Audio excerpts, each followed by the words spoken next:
Hello everyone. So today we are discussing about hyaline cartilage, which is a part of histology of hyaline cartilage. So this is very important from your practical point of view, as well as a short note is asked regarding a histology question in your MUHS or your university examination. So how many types of cartilages are there? There are three types of cartilages, right? Everybody know from their class 12th. So first one is hyaline cartilage. And second one is white fibrous.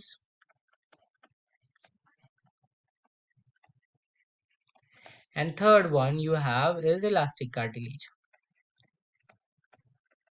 of which we are going to see about hyaline cartilage. This image here is a microscopic view of a hyaline cartilage or coastal cartilage, which you will get in your histology practicals to see. So in practicals, it is very important to know about identification point or key identification points. So there are 3 points for identification of coastal cartilage. One is presence of homogeneous and basophilic matrix. Why homogeneous? As the refractive index of ground substance and collagen fiber, which is present in ground substance, is equal or same. So it goes homogeneous, and basophilic as it is a blue staining matrix. Okay. Next is perichondrium is present in this kind of cartilage. So perichondrium is outer covering of a cartilage. And third one, and the most important, is presence of cell nest. What is cell nest? Cell nest, that are chromocytes which are arranged in group of 2 to 4, are called as cell nest. So cell nest is identification, a most important characteristic feature of a hyaline cartilage, right? So if in you get a slide of hyaline cartilage or coastal cartilage in your practical examinations, you have to write this 3 points. Okay. Or you can get a viva question. Examples of hyaline cartilage is articular cartilage, which is present in on the joint surfaces. Second is coastal cartilage, which is present or which connects your ribs with your sternum.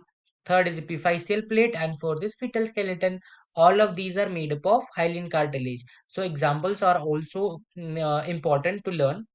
And the last one is, this one is a reference point of view, how to draw a typical coastal cartilage.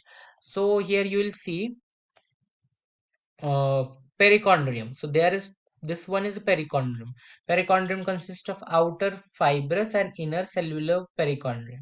This one is a matrix, right? This is matrix. This should be bluish or stained, and thus you'll get here, it is a cell nest. You can see this is a cell nest. These are cell nests. Okay. So cell nest is a characteristic feature. So this is just for reference. Again, we'll go to the slide you'll get. So this is a microscopic view. This you'll get, see, these are cell nests. These are cell nests. The matrix surrounding cell nest is called territorial matrix. What is territorial matrix? Territorial matrix is nothing but a newly formed matrix which is generally dark stained or bluish, more deep blue in color you'll get. So you can see homogeneous matrix all over. Perichondrium is not visible in this field of view. So this is what a typical slide looks like of hyaline cartilage. So we'll continue about slides of histology in coming videos. Thank you.